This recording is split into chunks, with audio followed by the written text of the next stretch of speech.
there. I hope that you're having a great evening this evening. I was looking at my website stats earlier and I realized that the blog post that I wrote this past weekend, the one that's called How Do You Know If You're an INFJ? It's the third most viewed blog on my website right now. There were over 700 people who clicked on the link to take the test, and that's so far. It's only been up there for a few days. So I thought that I would jump on here and tell you my story about how I found out that I was an INFJ. It's not super simple sometimes. I mean, some people, they take the test and it gives them an answer and they're like, yeah, that's perfect. That's exactly what it is. For other people, it's kind of a process, actually. And for me, it was definitely a process. So I first took the test when I was in college, which was more years ago than I want to say. It's been a few. But I was really busy when I was in college, so I took the test and it came up INXJ, and the X means that it's kind of 50-50 on that letter, so it could have been either T or F. So I read a little bit about it and I thought, oh, that's cool, but I just kind of threw it in the box because I was busy with other things for college, and I didn't really think about it that much. And then a few years later, I was in a completely different point in my life. I had gotten a job, my dream job that I absolutely loved, but I had a boss who I didn't get along with very well, and I learned later that he was narcissistic.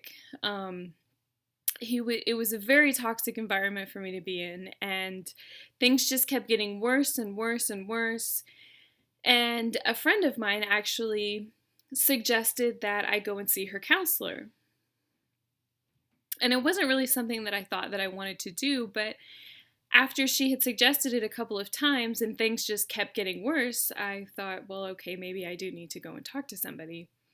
So I went to talk to her counselor and I was diagnosed with depression, which was so incredibly difficult. It was difficult to be in that place, but then it was even more difficult once I had a name for what I was going through. I just felt completely awful. Everything about my life felt terrible after that point, at that point, and I started looking for answers. I just wanted to be able to fix the problem. I didn't want to feel terrible all the time. I had so many problems. I had no confidence and I didn't know how to get it. I felt like I was so much different than all of the people that I was around, than anybody that I knew. I just felt like nobody understood me. And I felt like I couldn't really communicate with people very well either. I had trouble making friends, and it seems like all of the people in my life were toxic. Like, I was just attracted to so many people who were just wrong for me.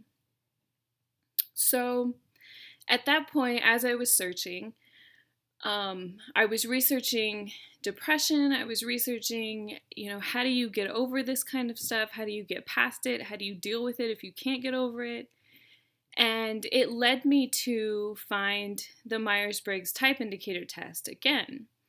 So I took the test again and it came up INTJ this time. And I thought, oh, this is awesome. I started reading about INTJs and how they're kind of stoic and they don't have as many feelings because they use the thinking part of their brains more so than feelings. And I thought, that's perfect. That's exactly what I want to be. I don't want people to know that I have feelings, so I can just ignore the fact that I have them, right? So it didn't actually turn out that way, but that's what I thought at the time. So once I started studying the test more, or studying the results and what my personality was, after a couple of years, I ended up sharing all of this with my niece, who was 13 at the time, and she absolutely fell in love with about learning about her personality type. She's an INTP, and she loves all of the things, learning about how to communicate with people and why people act the way that they do. Um, and she was the person who kind of called me out. And there was one time where she was having some problems with her grandma, and I was trying to explain to her, okay, grandma's acting the way that she is because you hurt her feelings, and you need to do this so that you can resolve that issue that you have with her.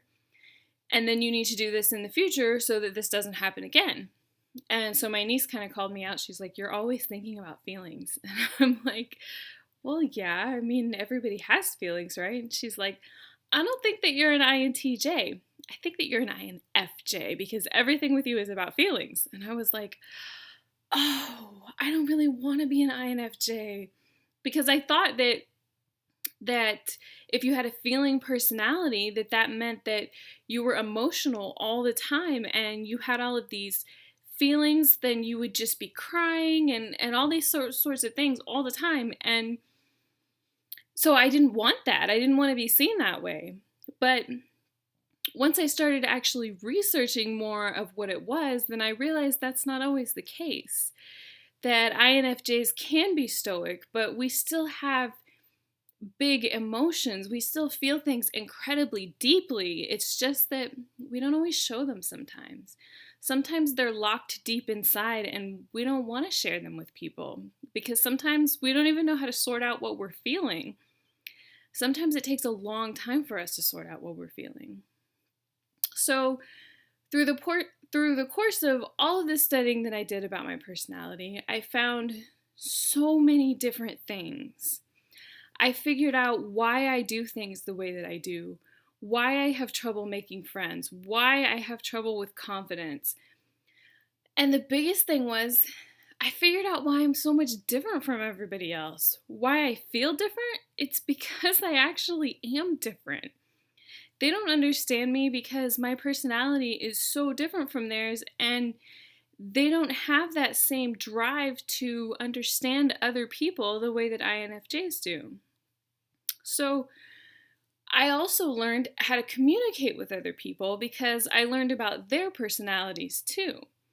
And so that helps me to communicate with them more effectively.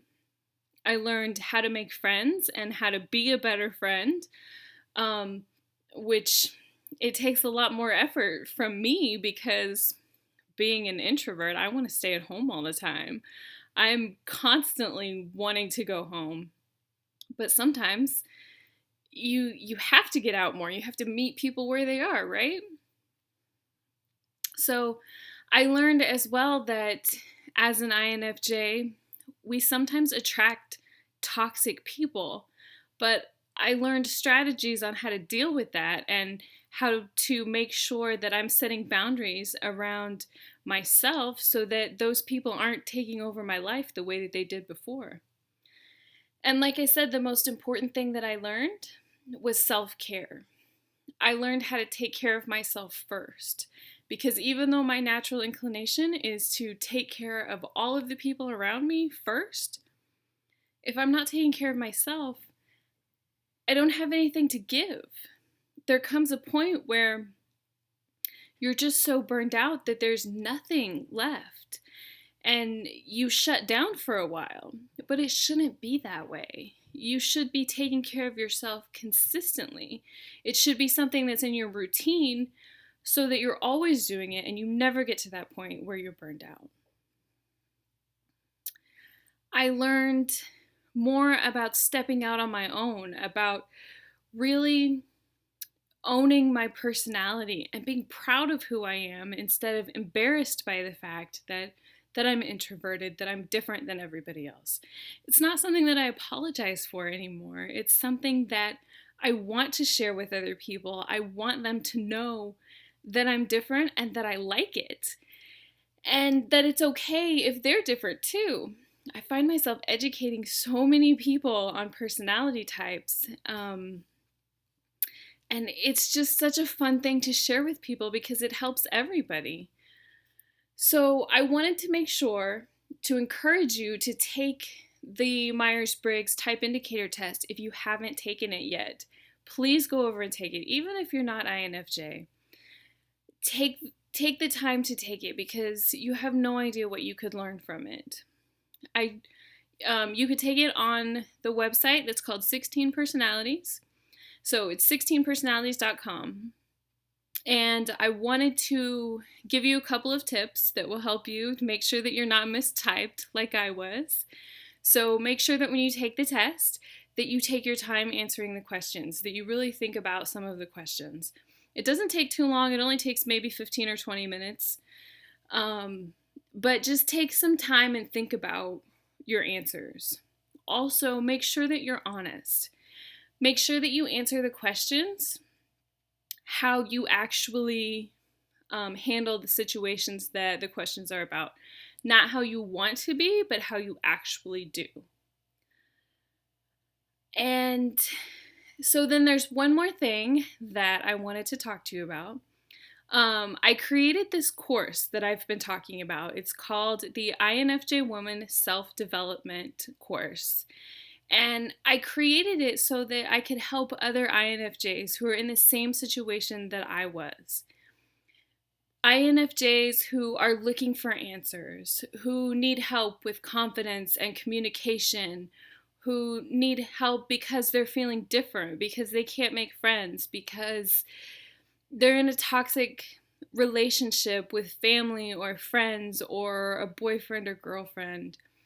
If this sounds like you, I would love to be able to help you, to teach you all of the things that I learned about gaining confidence, about learning better communication, about really owning who you are and not being feeling like you feel guilty for taking care of yourself, but really owning who you are and really coming into your own. I want to see you guys do things like getting that new job that you really want, starting your own business. Maybe it's you want to move to a different place, a different part of the country, or a different country. Whatever your dream is, I really want to see you follow your dream. And most of all, I want to see you take care of yourself, to put yourself at least on the same level as those other people in your life that I know that you're taking care of just like I do. So please go and check it out.